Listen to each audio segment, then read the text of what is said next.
Good afternoon, everyone. I hope I'm loud and clear. Let us begin today's session with a short prayer. Please join me for the prayer. शुभं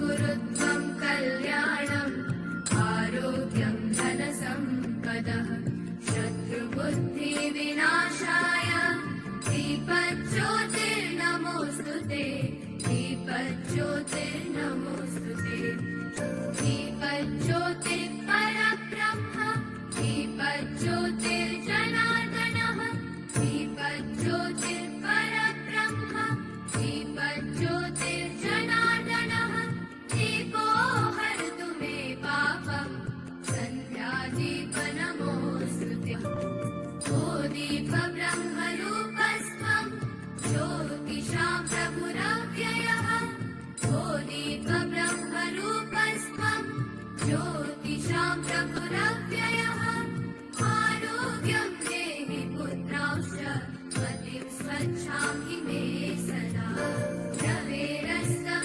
समारभ्य यावत् सूर्योदयो भवेत् रवेरस्तं समारभ्य यावत् सूर्योदयो भवेत् यस्य तिष्ठे गृहे दीपः तस्य नास्ति दरिद्रता शुभं कुरुत्वं कल्याणम् आरोग्यं धनसम्पदः शुभं कुरुत्वं कल्याणम् आरोग्यं धनसम्पदः शत्रुबुद्धिविनाशाय दीपज्योतिर्नमोऽस्तुते दीपज्योतिर्नमोऽस्तुते शुभं कुरुत्वं कल्याणम् आरोग्यं धनसम्पदः शुभं कुरुत्वं कल्याणम् आरोग्यं धनसम्पदः.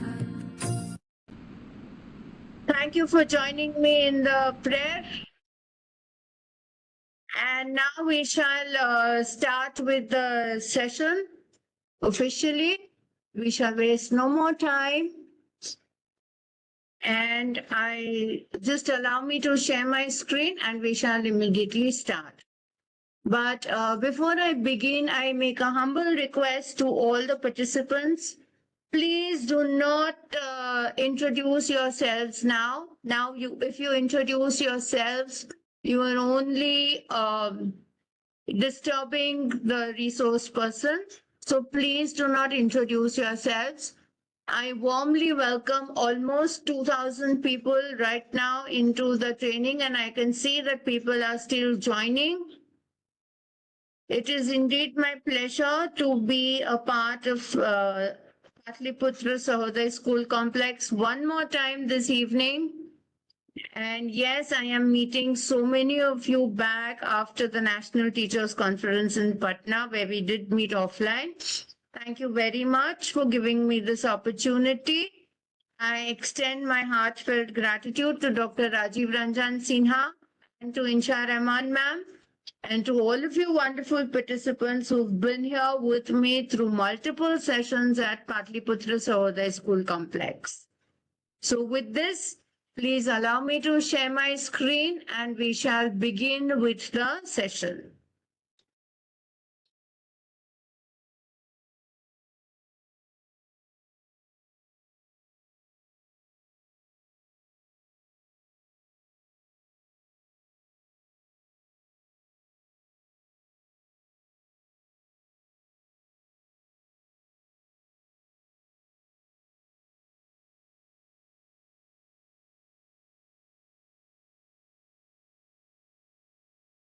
All right. I think you are now able to see my screen.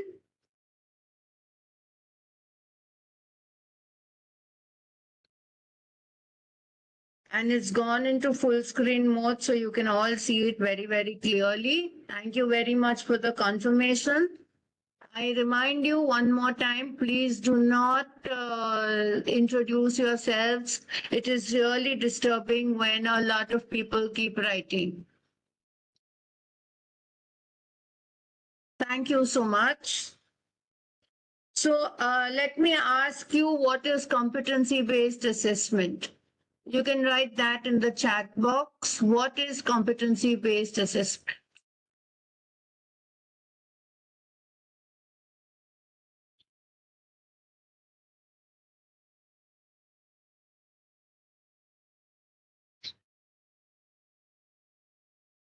Competency-based assessment क्या है? Please write that in the chat box.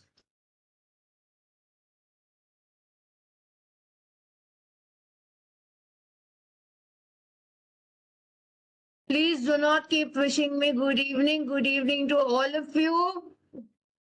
Okay, it tests the application of concepts. Beautiful, beautiful. And something else. Okay, solve problem solving. अपना परिचय ना दे. Assessing basic learning.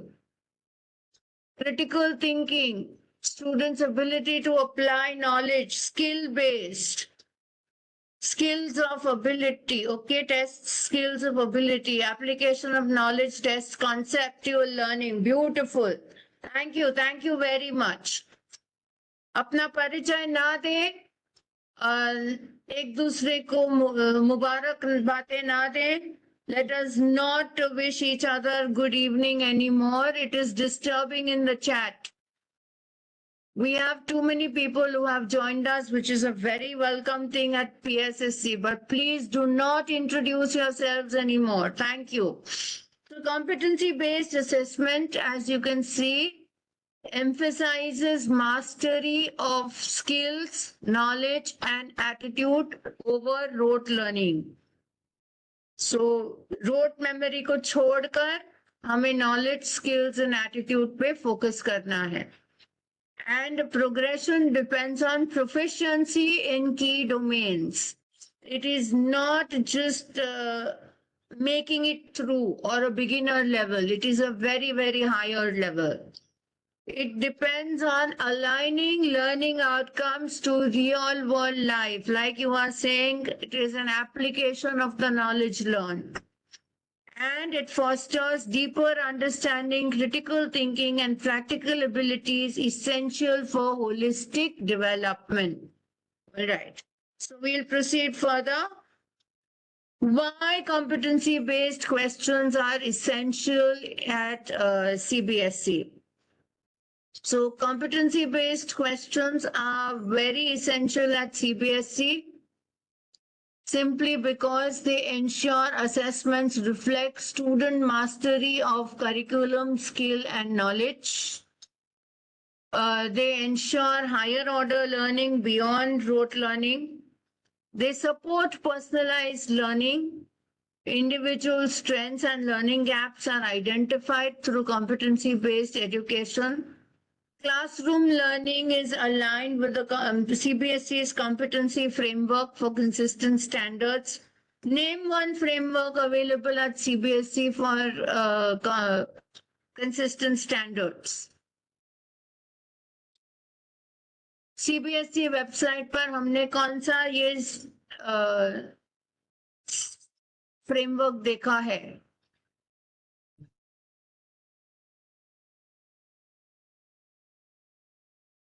अपना परिचय कृपया ना दें.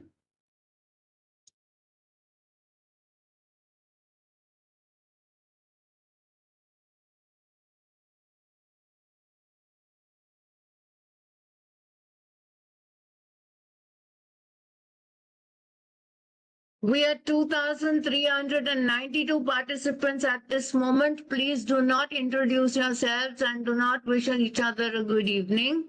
Instead, answer the question, which framework are we following from CBSE? Yes, very good. We are following the Learning Standards Framework, which is by the Azim Premji University, given on the CBSE academic website. Learning Standards Framework. Satish ji अभी तक 2023 की NEP नहीं आई है. NCF 2023 हम follow कर रहे हैं. And we are also following NEP 2020 with the learning standards framework developed by the Azim Premji University and competency-based assessment developed by British Council, EI, and the Azim Premji Foundation. All right. तो अब हम आगे बढ़ेंगे.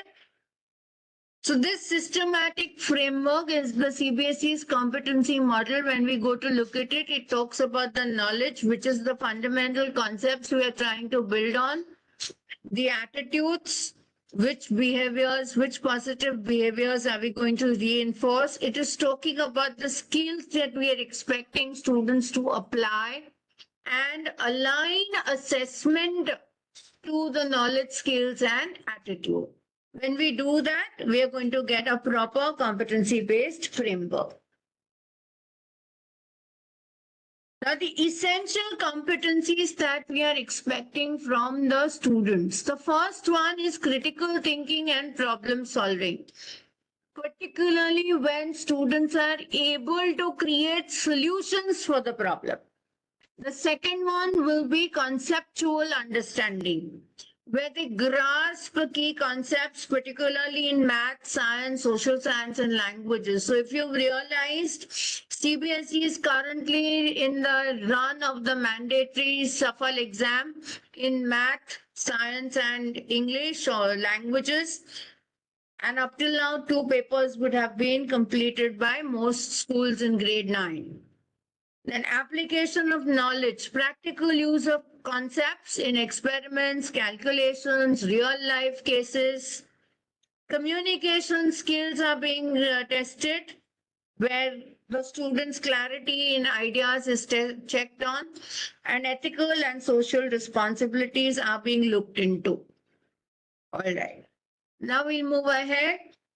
When you compare the traditional questions to the competency-based questions, you are able to see that traditional questions focus on recall of facts and memorization. Often they're close-ended. That may be ambiguity. They work on theory of the concepts. They work on rote learning, and they provide limited feedback on skills. But when you look at competency-based questions on the other side, you're able to see skill, knowledge, attitude being tested. You're able to see open-ended real-world problem scenarios, critical thinking, creative thinking. And the feedback is an actionable insight. ये यहाँ गलत था, अब आप उसको कैसे सुधारोगे, ये feedback हम अपने बच्चों को कॉम्पिटेंसी बेस्ड असेसमेंट के थ्रू दे पा रहे हैं. अब इसमें भी हम बहुत सारे मिसकंसेप्शन बना चुके हैं कि कॉम्पिटेंसी बेस्ड असेसमेंट होता क्या है. इसके भी मिसकंसेप्शन को हमें तोड़ना है. Competency-based questions assess applied skills rather than just harder traditional questions. The preparation requires strategic alignment with competencies, but it doesn't take too much time once you know how to make them.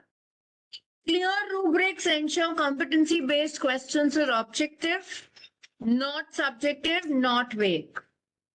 Competency assessment integrates factual knowledge with skills and attitudes, not replacing them. And competency-based questions support equity, which is one of the 5 pillars of the NEP 2020, by recognizing diverse learner strengths. Now let us check on the variety of competencies. So when you're checking, we have them divided into 3: knowledge-based, skill-based, and attitude-based. In the knowledge-based competencies, we are talking about defining, recalling, short answers, MCQs, that kind, immediate, name, list, quick answers.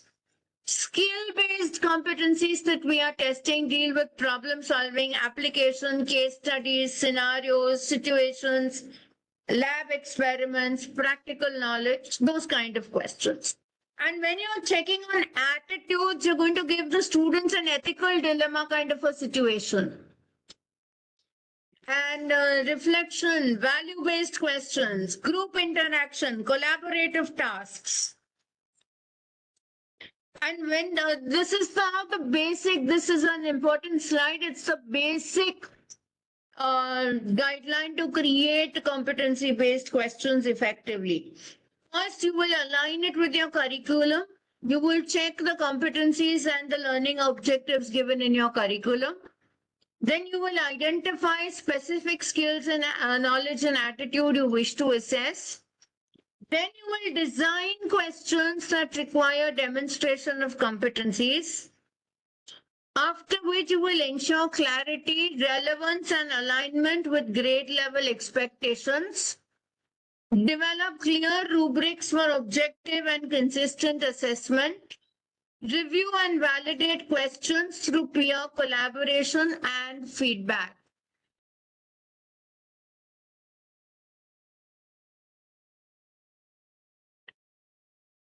Okay, so this is an important slide and I would suggest you take a screenshot and keep. You will find it useful in future.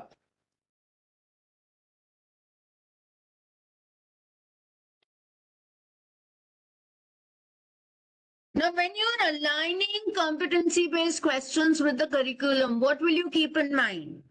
Curriculum mapping. You have to map it with the curriculum. In our curriculum, we always get skills, competencies, learning outcomes, pedagogies that are given in the curriculum. You map it with the curriculum. Then, like I always say, question development. Draft questions targeted towards identifying competencies and ensuring appropriate depth and scope. So ask yourselves, what do you wish to test? What the students know and what they will be able to do. Knowledge and skill is what we normally test with the attitude when you give an ethical dilemma. Implementation feedback. Analyze student response to refine the question, design and clarify competencies. Finally, cross-check questions for alignment, balance it across knowledge, skills, and attitude so that the paper is either not content heavy or not skill heavy or not application heavy. So the Bloom's taxonomy part is right here in front of you, though we will have a separate slide on it as well. Where designing competency questions targets knowledge, skill, and attitude to foster holistic learning. So under knowledge also, what are you assessing? Look at it. You're directly assessing definitions, explanations, conceptual clarity, fact, meanings. In the skills, application, analysis, synthesis, word problems, real world problems, case studies. And in the attitudes, you're basically doing ethics, values, reflective, situational, and discussion-based questions. So even when you set a paper, like we always say, we are the walking teaching believers of Mr. Benjamin Bloom and his taxonomy of the cognitive, affective, and psychomotor domain. So the Bloom's taxonomy is right in front of you. Lower order thinking, remembering, understanding, applying, analyzing, evaluating, creating, which is the highest order of thinking. So the Bloom's taxonomy takes you from lower order, middle order to higher order. Lots, moths, and hots. Lower order thinking skills, middle order thinking skills, and higher order thinking skills. Lots, moths, and hots. And these skills are applied to lesson planning. These skills of the Bloom's taxonomy are applied to pedagogy when you teach in the classroom, to transact knowledge, as well as to paper setting when you are setting questions based on the skills you have taught in your classes. So let us quickly look at general examples here from different subjects. Seriously, please now stop introducing yourselves. So when you look at science questions in grade 10, there are samples here. You can build on these samples. Explain the process of photosynthesis and its significance in the ecosystem. In the process, you can ask students to demonstrate conceptual understanding and application. Design an experiment to measure the pH level of various soil samples, showcasing scientific methodology and analytical skills. Describe environmental impact of improper waste disposal. Analyze the reaction between acids and bases. So look at the kind of questions they are asking for examples from day-to-day life, practical examples. The teacher has got the skill in front of them. They can build on the skill they want to talk about or test. Now, these are not the hard and fast questions. There can be many more questions which you can build and send to me over email, and I would just be happy to have a collection of questions from you. In mathematics, also look at this. Apply the theorem of Pythagoras to solve real-world measurement and distance problems. Or interpret data from graphs, charts, make informed predictions, demonstrate data analysis, etc. Explain the concept of quadratic equations, solve application-based problems. And finally, justify steps in solving algebraic expressions to reflect logical reasoning and problem-solving attitude, etc.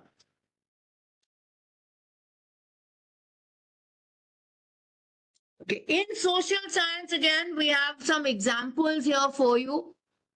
These are not the only things that we have. We have many examples. You can even build on these, as I keep telling you, for all subjects. Evaluate the impact of globalization on the Indian society using examples to demonstrate knowledge and critical thinking.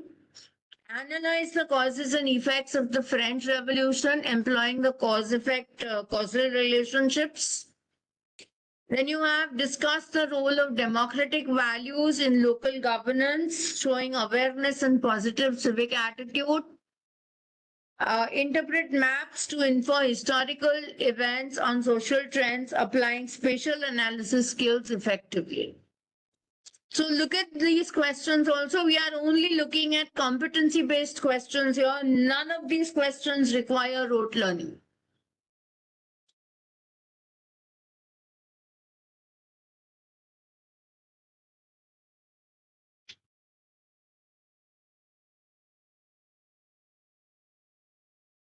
Using rubrics objectively evaluate competency-based responses in CBSE assessments. So when we look at this, there is a rubric. How to create a rubric is given to you. A sample rubric has been given to you. In case अगर आपको नहीं पता कि rubric हम बनाते कैसे हैं, तो कोई भी हिचकिचाहट के बिना आप एक स्क्रीनशॉट ले लीजिए.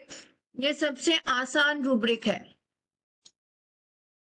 इसमें एक और आप देखोगे तो यहाँ पे क्राइटेरिया दिया गया है. Knowledge, accuracy, application, attitudinal response, clarity and presentation. और सामने सामने marks दिए हैं. So when you are doing knowledge accuracy, if the child is completely inaccurate in knowledge and very comprehensive, you give a full 3 marks.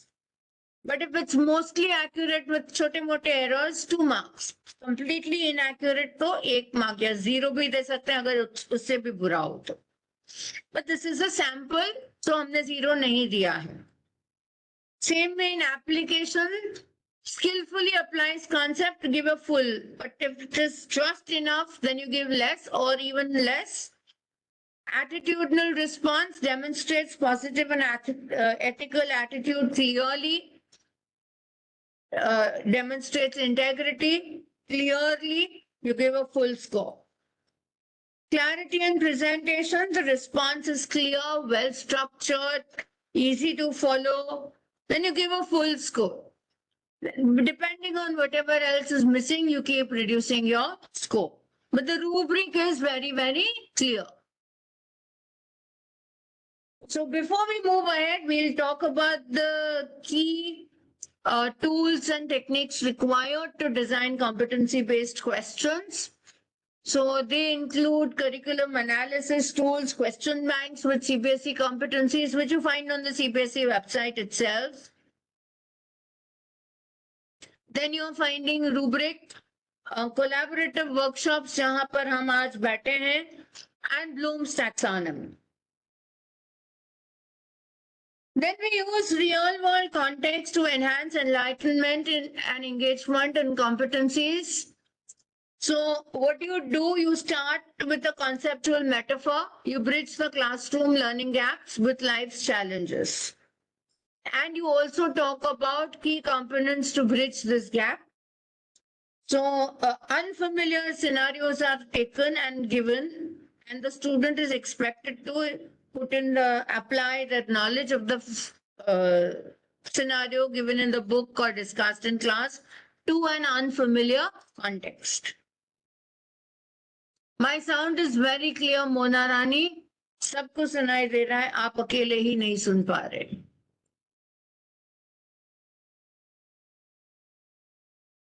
So when you talk about overcoming key challenges, let us take a quick look.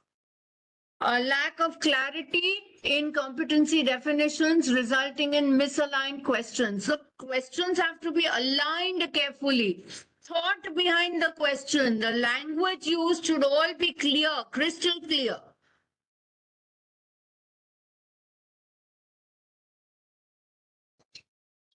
Plus, the challenges in objectively assessing attitudes and values through questions is very, very difficult. You have to overcome that particular challenge of checking on attitudes and values in a competency-based question. Then हम लोग तो एक शिक्षक है, तो हमारे पास तो क्या पूरा साल थोड़ी ना है कि हम पेपर बनाते रहेंगे. हमारे अंदर भी कोई लिमिटेशन होते हैं.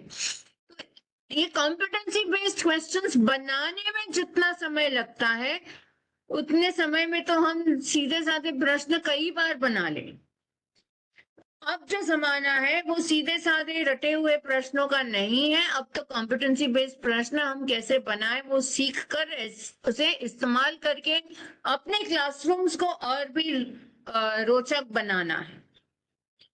Insufficient training and resources available for educators on competency based assessment. अब CBSE and पाटलिपुत्र सहोदय दोनों इतनी मेहनत कर रहे हैं कि हमारे पास बहुत सारा मटेरियल हो, बहुत सारे रिसोर्सेज हो, बहुत सारी ट्रेनिंग हो. And resistance to transition from traditional assessment. जब कोई हमें बोल रहा है कि कॉम्पिटेंसी बेस्ड असेसमेंट कराओ तो हम बोलेंगे हम कैसे करें, हमें तो कुछ पता ही नहीं, हमें करना ही नहीं, जो सीधा साधा इतने सालों से चला आ रहा है हम तो वही करेंगे. यही बात गलत है. ओके, जब हमें कॉम्पिटेंसी बेस्ड असेसमेंट पर फीडबैक देना हो तो हम क्या करेंगे, इन तरीकों का प्रयोग करेंगे. You can take a screenshot of this. Deliver specific and timely feedback closely linked to competency criteria. Use rubrics. Promote student self-assessment and self-reflection. जैसे हम 360-degree holistic card में करते हैं. Offer constructive feedback with suggestions to improve. And ask for peer feedback. Make the learning collaborative. Use competency checks, use formative assessment, use diagnostic assessment. Integrate it with the daily life of the student to make the student understand it is not something out of the sky, it is something which is very much in their life, it is inbuilt. Encourage student-led questioning aligned with competencies to foster ownership and critical thinking. So this we've already discussed, and this we've discussed. Now we are going to start with guidelines for assertion and reasoning questions. Now assertion reasoning have a particular format, okay? You have two sentences, assertion, and the second one is a reason. Now these are two statements. हमारी आदत ऐसी है कि assertion और reason के बीच हम लगा देते हैं क्योंकि, और देख लेते हैं कि वो मैच करता है कि नहीं, और बोल देते हैं A is true, A and R are both true and R explains A or R does not explain A. But ये तरीका नहीं है. प्रश्न बनाने का तरीका कैसा है, दो इंडिविजुअल स्टेटमेंट लेनी है हमें तय करना है कि are these two statements connected to each other or not. We have to do it when we are making the question. So if you choose two statements with जिसमें से एक या तो ट्रू है या एक फॉल्स है, अगर आपने एक भी स्टेटमेंट फॉल्स हो ऐसा ले लिया तो आपने क्वेश्चन का मजा उठाने से पहले ही क्वेश्चन को तोड़ दिया. क्यों? Because the minute you say one of the statements is false, जो स्टेटमेंट फॉल्स है हमने वही ऑप्शन चुन लिया, बात खत्म हो गई. हमने अपने दिमाग को समय ही नहीं दिया कि हमें रीजनिंग करना है. हमें डायरेक्टली ऐसे प्रश्न बनाने ही नहीं चाहिए जहां पे स्टेटमेंट फॉल्स हो जाए. Case studies we will be talking about soon. Then you have to choose, you have to really encourage thinking in assertion and reasoning questions. So these are normally the first four are the options we see at CBSE. But sometimes it's a very rare case scenario that both statements are false. Even in assertion and reasoning, you have to define specific concept and skill that you're checking. You have to make sure that assertion and reasoning statements challenge student understanding and analysis, align learning objectives with curriculum goals, and clear objectives should be given to provide meaningful evaluation of student mastery rather than rote memorization.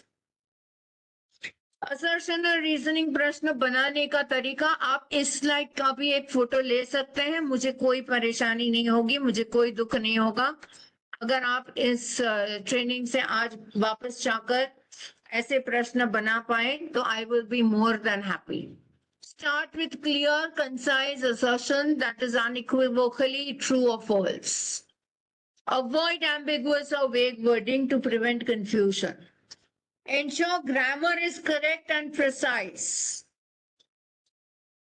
A well-crafted assertion lays the foundation for coherent reasoning. अगर हम assertion ही अच्छा नहीं बनाएंगे तो reason कहाँ से लाएंगे?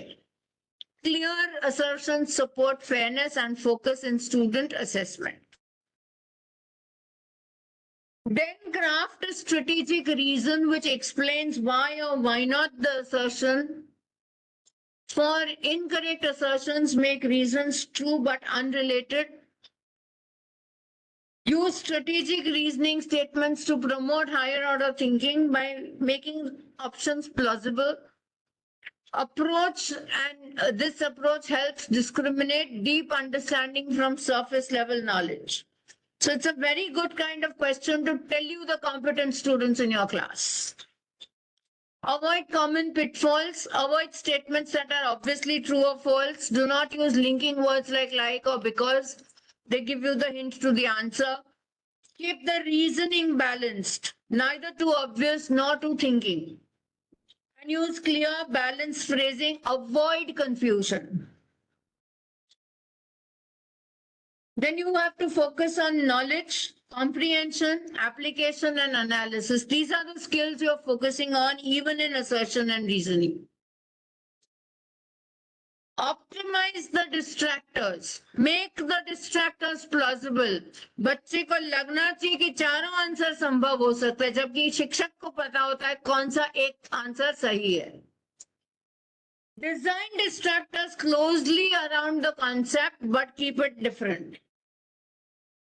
Partially correct information also leads to error, so be very clear about what you are asking. And well-designed distractors boosts the reliability of the test. As a teacher, you have to verify that every question leads to a single well-supported correct answer. Either it is the answer or it is not. There can be no two answers in an assertion, reasoning, or an MCQ. For this, you have to keep checking the options, use consistent good grammar, avoid negative phrasing of questions, check with your peers if the correct answer is the correct answer. So we have examples from science here.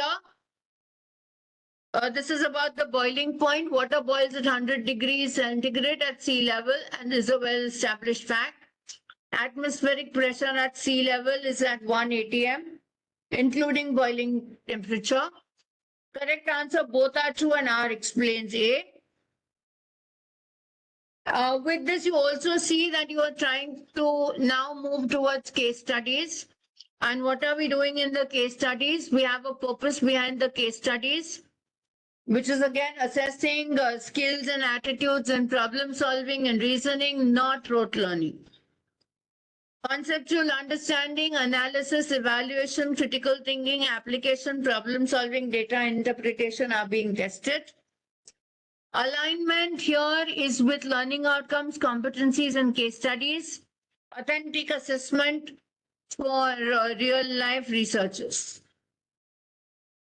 Standard format, the passage that you take for a case study across subjects should be about 100 to 150 words. Better you source the passage from a government website or from any other place you wish to, edit it to make it fit the theme of the question. Visual elements like graph, diagrams, tables, etc. are used in geography and in other subjects like math, science. There should be about 4 to 5 MCQs max for one passage, and there should be 1 mark per question in every case study. Keep the language clear, grade appropriate, and include only necessary data. Do not overfumble the students with excess material. Choose real world context. Now that includes daily life situations, current social events, important events, historical events, scientific phenomena, economic sphere, environmental concerns. Choose those topics. Design questions at different levels. The student should not be able to just lift from the passage. Use concepts in the given context. Interpret data, identify patterns, make judgments, predict outcomes. Help the students learn from their knowledge, not force them to rote learn. So here we have some samples. This one is from mathematics, a case study. You can see the size of the case study. It is really brief. Below it, we've given you a screen time in hours as a data interpretation with number of students, with a statistical analysis. See the questions, see how close and plausible the answers could have been. And the correct answers are already marked on your screen. This particular example is from mathematics.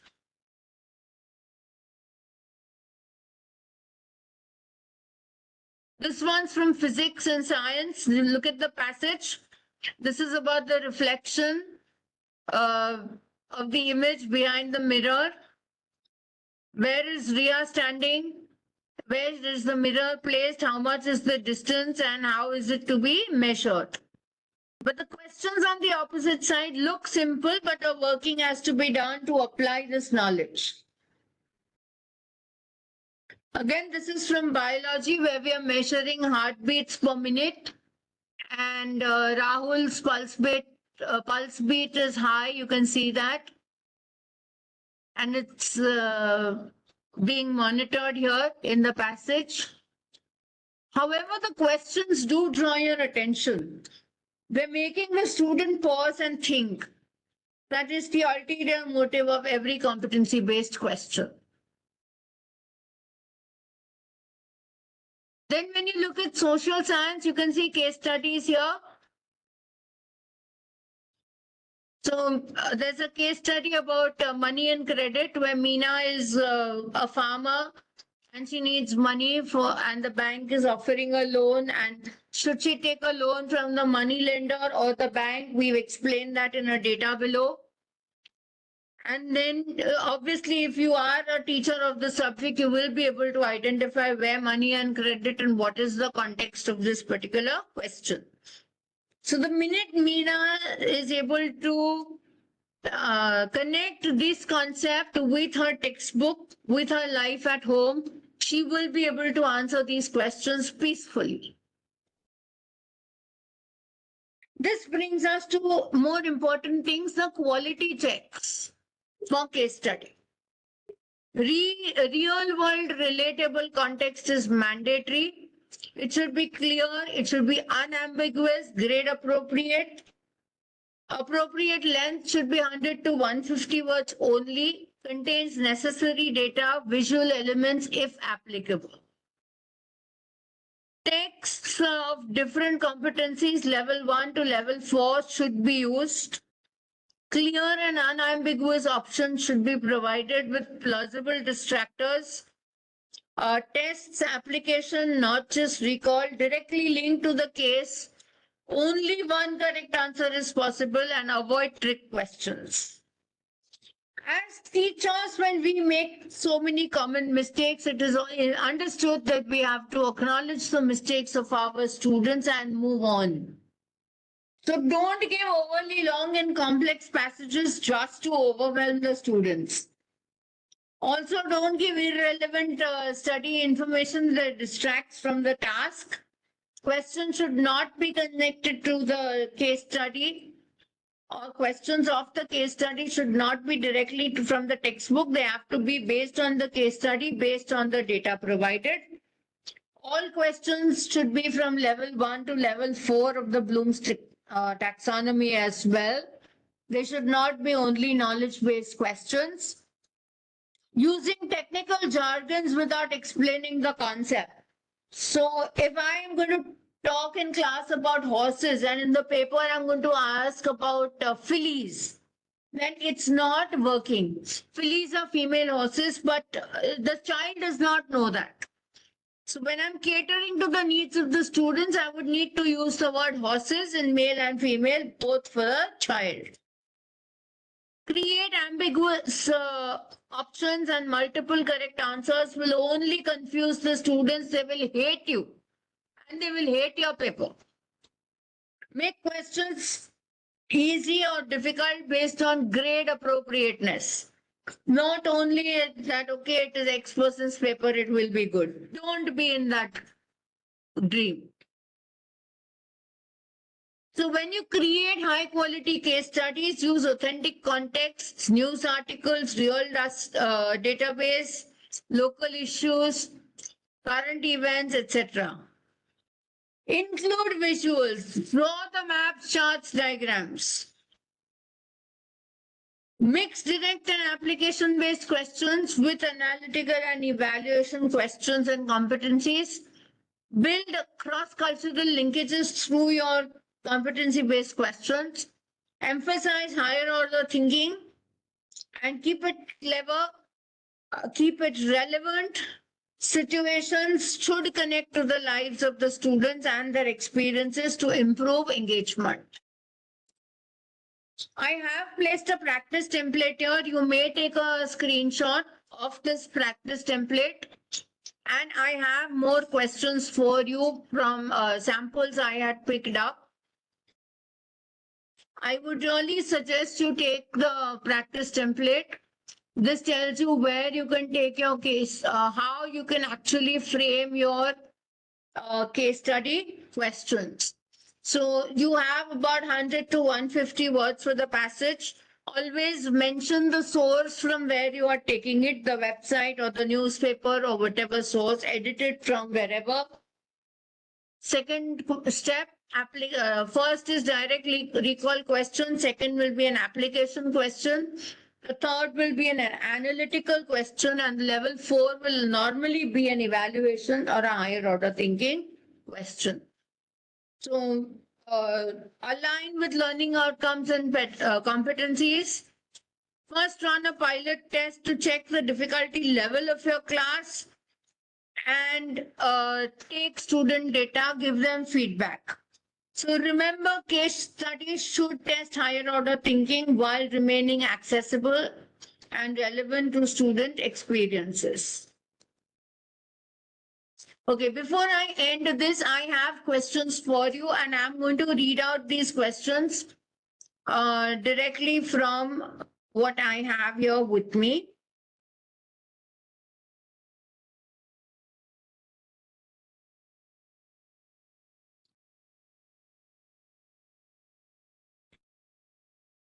This is from English How Do Indigo by Louis Fisher and The Roadside Stand by Robert Frost highlight the theme of exploitation and what similarities do they reveal about the plight of the marginalized communities. So I'll keep the chat open. You can mention your answer in the chat. This is from English.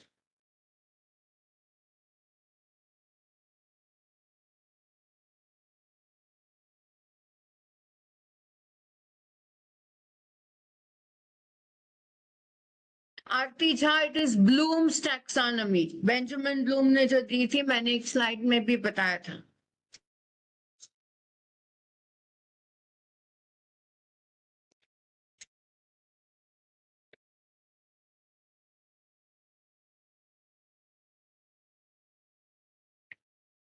Please tell me the answer to the question.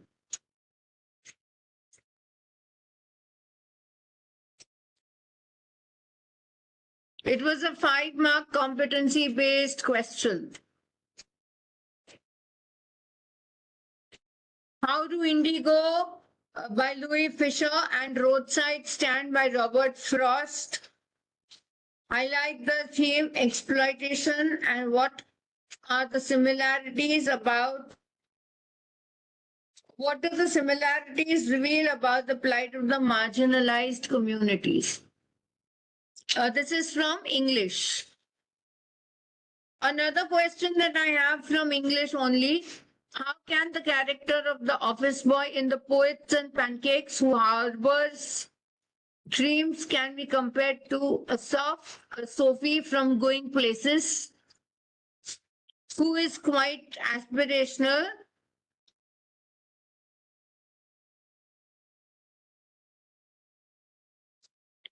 It says, consider their ambitions and the obstacles they face in their respective environments. So they expect you to explain this as well for 5 marks.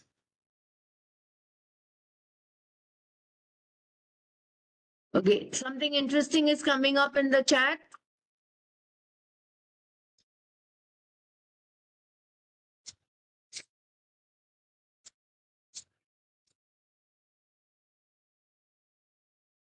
Okay, thank you to those of you who answered. That was really brilliant.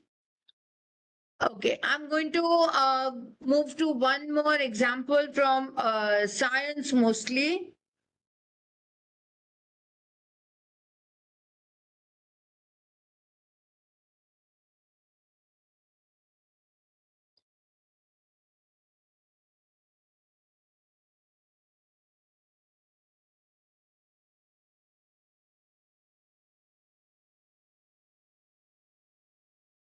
It says, consider a pea plant that is recessive for a plant height. It is called a genotype. In TT phenotype, it's dwarf. Assuming that the gene for plant height obeys the Mendel's law of inheritance, indicate the genotypes that the person sees, which is possible enough to parent pairs that could have dwarfing offspring. So I would really like you to consider this particular kind of question. Yes, very good. I can see the answers coming in the chat. It's indeed very good to see them.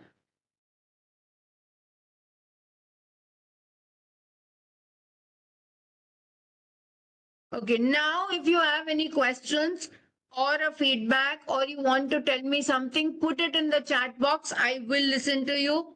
We were 2779 participants throughout today, which itself is very, very good considering that you all are coming back and attending the session. It makes me also feel equally good.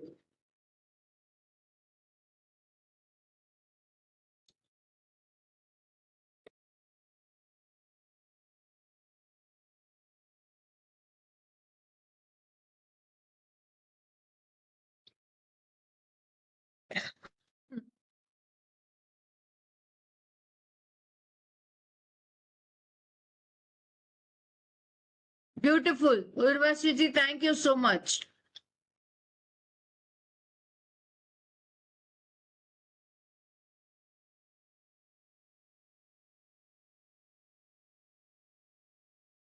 Thank you, absolutely. Thank you to so many of you who have written such a brilliant feedback before asking for it.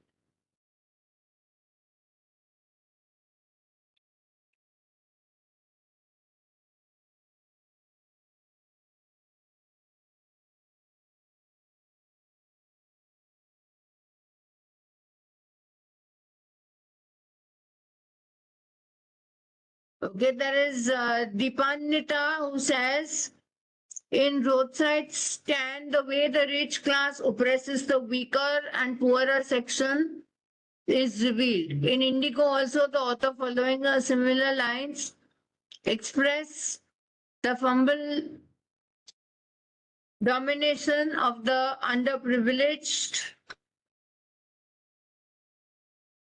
Okay, okay. Thank you so much, whoever wrote this.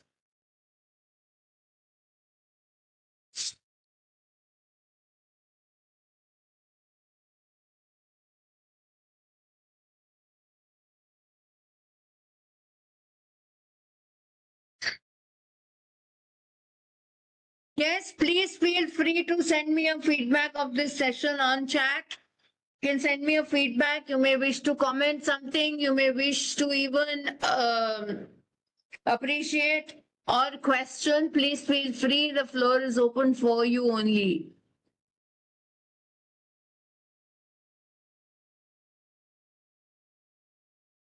Yes, I can see that everyone is back to identifying their schools here.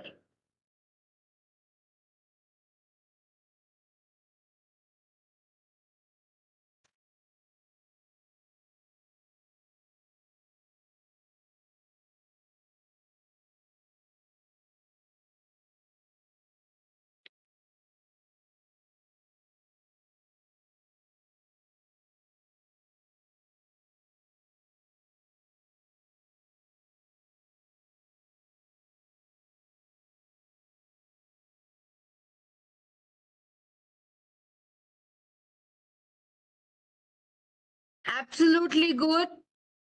I'm so happy you're writing in. I'm waiting for the feedback myself, whether you're giving me a good one or a bad one.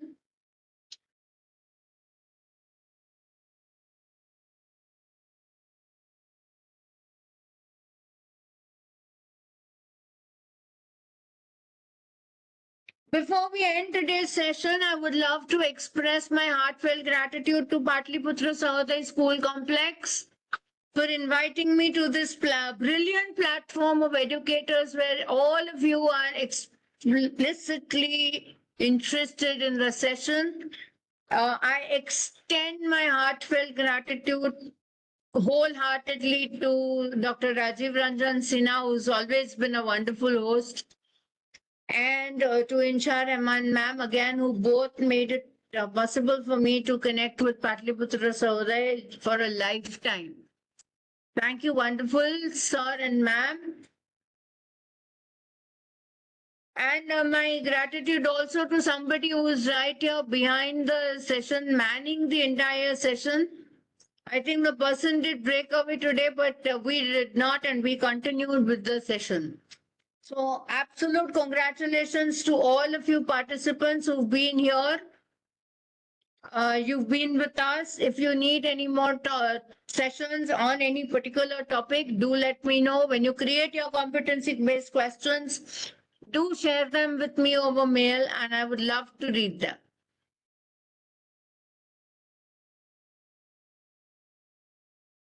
Thank you so much to everyone for that feedback coming in the chat box. It is truly very, very humbling.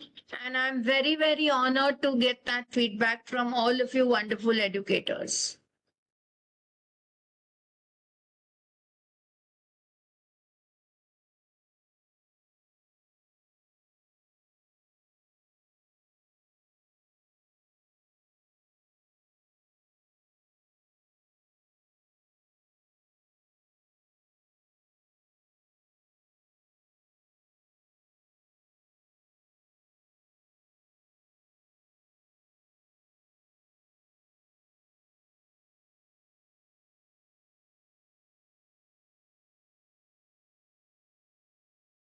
Thank you so very much. And I think if we are done with this session, if you're all happy, we may choose to leave. Thank you and God bless you all. Uh, we were 2779 participants throughout today. Thank you very much.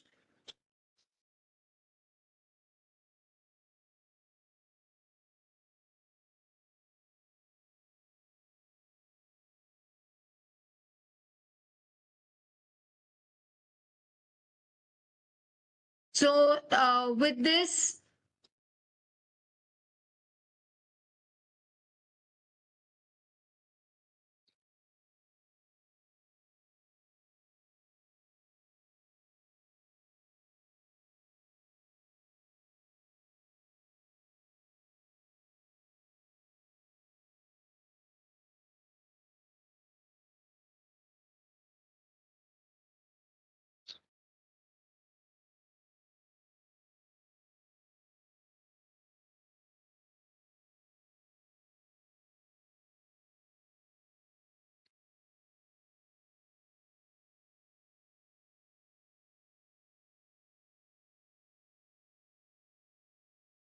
yes, thank you very much.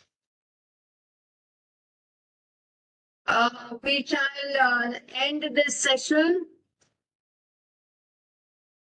taking permission from all of you. Thank you very much. Goodbye, good evening, and God bless you all.